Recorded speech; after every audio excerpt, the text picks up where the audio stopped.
Many years after the Rapture, the few human survivors left on Earth are hunted by terrifying creatures known as the Burned Ones, demonic, humanoid beings that are irresistibly drawn to human flesh and blood. The movie opens with our protagonist, Azrael, wandering through the forest, carefully picking berries, which she weaves into a wristband. From afar, she spots her lover, Kenan, near a burning fire. Panicking, she rushes to the scene, extinguishes the flames, and is left visibly shaken and afraid. Azrael and Kenan have been cast out of a cult that inhabits the forest, a group who believe that speaking is a sin. To enforce this belief, they have surgically removed their vocal cords, rendering themselves mute. As they travel deeper into the forest, Azrael remains on edge, her senses heightened with every step. Suddenly, Kenan whistles softly, trying to break the uneasy silence. In an attempt to reassure her, he wraps her in a gentle hug. Azrael then hands him the wristband she crafted, offering it as a symbol of her love and trust. Suddenly, they hear eerie bird-like whistles in the distance, a sign of imminent danger. Frantic, they take off running. Kenan gestures for Azrael to hide while he investigates, but in her fear, she bolts through the dense trees, only to be captured by members of forest-dwelling cult.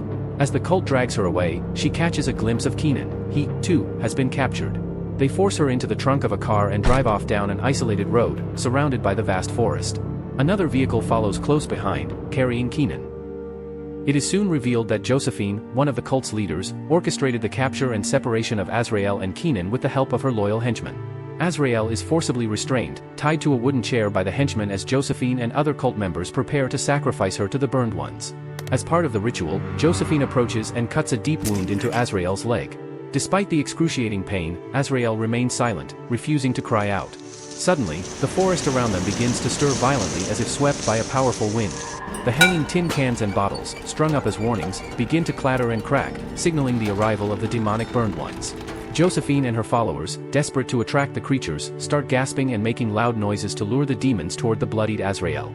As the Burned Ones close in, drawn by the scent of Azrael's blood, she frantically struggles against her restraints. One of the henchmen rushes to tighten her bonds, but in the chaos, Azrael frees one of her hands. In the ensuing struggle, she accidentally impales the henchman with a broken piece of the chair. Blood gushes from his neck, and in a horrifying moment, the demon pounces on him, tearing open his throat and ravenously drinking his blood as he dies in agony.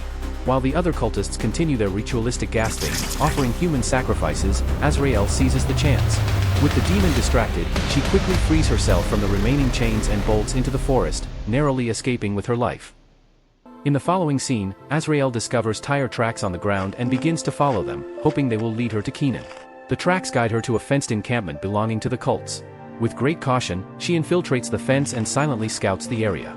While searching, she finds a loose handcuff attached to chains, along with the wristband she had given to Kenan, confirming he was there. Meanwhile, Josephine arrives at the encampment and meets with Miriam, the cult's spiritual leader.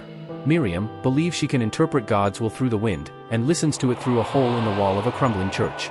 Unbeknownst to them, Azrael is hiding beneath the church, carefully observing. However, Josephine eventually discovers her. Azrael quickly overpowers Josephine, knocking her aside, and makes a daring escape. Josephine immediately alerts the cult's henchmen, but Azrael manages to flee through the fence, once again escaping into the woods and surviving another close call. Later that night, exhausted and desperate, Azrael stumbles onto a road and encounters an incoming truck. A man steps out and offers her a ride, recognizing her as one of the survivors. This marks the first dialogue of the movie. As they drive, the man mentions he lives at the end of the road and says he can offer her food, but Azrael remains silent. Noticing her lack of response, the man gestures to her, prompting Azrael to reveal a surgical scar on her neck, indicating her vocal cords have been removed. As they continue down the road, a cultist suddenly appears and shoots the driver, killing him instantly. The truck veers out of control, hitting the cultist and eventually crashing into a wall. Despite the wreck, Azrael survives and crawls out of the vehicle. The injured cultist, though severely wounded, attacks her. After a long and brutal fight, Azrael manages to overpower him, and kills him with his own rifle in the process. Azrael then grabs the rifle and ventures deeper into the woods. As she presses on, she stumbles upon a horrifying sight, Kenan, nailed to a tree. Desperate to save him, she moves closer, but is suddenly caught in a cultist's booby trap, leaving her suspended upside down by a rope. In her frantic struggle to escape, she accidentally reopens a wound on her hand, causing blood to spill. The scent of blood attracts the burned ones, who swiftly descend upon the scene. They viciously attack the nearby cultist, tearing into his flesh and beheading him with brutal force, feasting on the fresh blood. Tragically, the burned ones also turn on Kenan, killing him in front of Azrael's eyes. Helpless and heartbroken, she watches as her lover is slaughtered. Amidst the chaos, Azrael manages to pull herself up into the tree, narrowly escaping death. However, one of the burned ones climbs after her, and in a fierce struggle, she fights it off and ultimately kills the creature, saving herself once more. Azrael then returns to the encampment and confronts Miriam inside the church. As she prepares to kill her, she hesitates upon realizing that Miriam is pregnant. This moment of pause gives Miriam the chance to strike, incapacitating Azrael in the process. As Azrael falls to the ground, she accidentally scratches Miriam's pregnant belly. Following Josephine's orders, the cultists drag the incapacitated Azrael to a nearby tunnel, smearing her face with her own blood to attract the burned ones. They bury her alive in a coffin that is connected to the tunnel where the creatures lurk. Further, they release the lid that seals the entrance, leaving her trapped and vulnerable to the approaching monsters. Before long, a burned one descends into the coffin. However, just as it nears, the creature stops. It senses the traces of Miriam's blood on Azrael's hand, which is revealed through a series of flashbacks. Recognizing the blood, the burned one retreats without harming her. Now, as the film reaches its climax, Azrael, enraged and determined, manages to claw her way out of the buried casket and return to the cult's encampment. Under the cover of darkness, as the cultists settle in for the night, she sets Josephine's tent ablaze. The fire quickly spreads, igniting other tents and plunging the encampment into chaos. Amid the panic, Azrael begins her vengeful assault, methodically assassinating cult members one by one. In the frenzy, she also shoots Josephine, leaving her wounded. As the flames engulf the entire encampment, reducing it to ashes, Azrael takes down the last of Josephine's henchmen with a sword. With the cult in ruins and Josephine gravely injured, Azrael heads to the church for her final confrontation with Miriam. A violent struggle breaks out, with Miriam wielding a cleaver against Azrael.